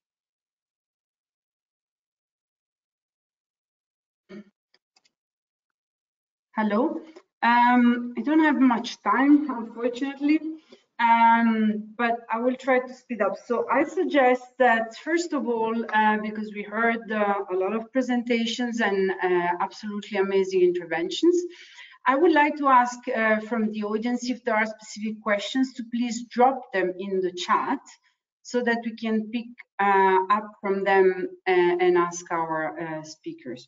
So now if Catherine, you give me the screen, I will present a few slides, and I suggest that if there are no specific questions, we might rather use my intervention to wrap up, and then I will leave the floor to Michael for closing the event.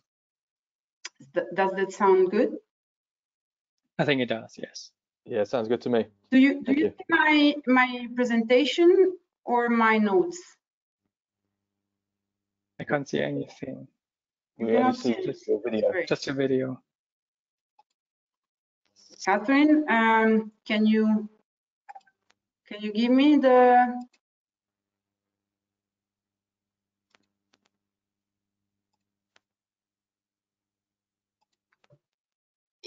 Yes, you're presenting now, Monique. Okay, great. Fantastic. So, Michael, it's okay if I present the few slides that I had prepared and then I leave you the floor for the closing, because anyway, I'm afraid there will not be so much time for further discussions, but I think all essential points have been touched. Do you see my slides or my notes? I see it in your presenter view, so it's like with notes. Okay. Yes. That's good. Okay, so well, I guess some of my points would be sort of a repetition of some of the points that have been already made by the previous speakers. Well, I think we have heard from different players, different kinds of organizations, how 5G is in fact shaping next generation mobile communications. We have heard about trials, we have heard about more or less mature, let's say, deployments in Europe and abroad. And we know that clearly the potential of 5G is the one of unleashing new business model, not only creation of new services that can be services both in the business and private domain. And obviously the expectation and the market forecast for the impact of 5G on the media sector are extremely important. Now, what of course we started our project with when Flame kicked off 3 years ago is that of course 5G was very much at its at the beginning of its journey in terms of deployment. So what we did was to create an ecosystem in which we could engage and involve, as you have heard today, a number of different players that could uptake technologies that we developed within the project and bring their own technologies and solutions so that the promise for 5G for media could in fact be met. There is of course several axes along which this promise is being developed, but most of all, I think what's the point here is that 5G and the next generation smart networks are expected to increase the flexibility, lowering the cost, providing higher reliability, but also improving the quality of experience for the final end user. So it can go from mobile gaming, as we've heard, to empowering the digital advertising market, but also enabling users to become prosumers in the sense of user providing contents that are also offered via the network. And this is not coming for free, as we know, and most of all, this requires different kinds of players to converge and to be able to integrate technologies. So one of the key points that was mentioned by the previous speakers is the importance of fostering standardization at several layers of this stack that needs to be integrated for effective media content delivery. We need also to ensure that research and innovation initiatives coming from different domains can meet and converge in several areas. So we have immersive experiences, digital, artificial intelligence, virtual reality, augmented reality that are playing a major role in this space. Smart devices that are more and more able and capable to provide an experience that goes, let's say, beyond the traditional senses in terms of interaction with computers, and that includes touching and feeling. So in this extreme push, of course, the demand for a more capable infrastructure, both at the storage and at the computing level, is increasing. As we've heard in the last presentation, also there's intelligence that needs to be moved at the edge, and this creates a very, very complex scenario. And I think that Flame has worked pretty hard in proving how a number of technologies merging together can create an ecosystem that is not only key for the, let's say, provider of services, but also for the consumers. We've tried to engage and involve also communities in our work and citizens, but this needs to be also pushed forward because without the engagement of citizens and of deployers of the services, of course, it's very difficult to understand what kind of implications there are also on the technological side. Now, in fact, while we're speaking about how 5G can support the media revolution and the explosion in terms of media consumption that we are assisting to, we're already at work in the transition from Horizon Europe to, from Horizon 2020 to Horizon Europe. We're already looking at what's going to come next and what's going to come beyond 5G. So just a couple of words for you, for our participants about the Smart Network and Services Partnership Initiative that some of you might be familiar with. The slides will be made available, so you will have also the URL of where you can find the partnership proposal. Essentially, this partnership proposal that has been submitted to the Commission in May 2020 was put together thanks to the effort of many organizations, some from the media, others from the telco domain, others from the automotive, and you name it. The idea is really to ensure defining and implementing the research and innovation agenda for enabling Europe to lead the creation of the next generation of smart network technologies and services in a way that reflects the European values, meaning in a way that is secure, that is inclusive, that is respecting privacy. And this is somehow very much the European approach in guaranteeing a human centricity in the digital transformation that we are empowering. Now, there's a number of essential aspects in this partnership proposal that are both relating to technologies and to more, let's say, social related aspects, impacts. You can have a look at it and you can drop questions. You can send me an email in case you're interested. What I wanted here to stress is the following. Now the Commission has received a package of 49 partnerships, and they're all on the table of negotiation. They are being discussed also with the member states. Some of them will be public-private partnerships, some others will be joint undertaking.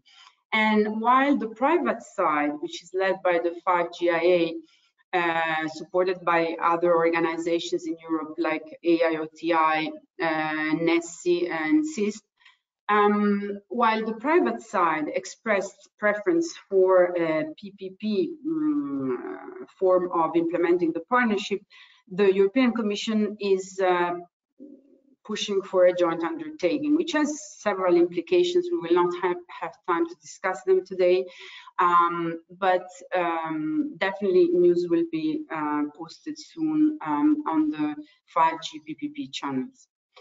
Now, I think lessons learned is that, well, today we have heard that definitely there's many challenges at the level of what is the best architecture for a specific kind of media content delivery.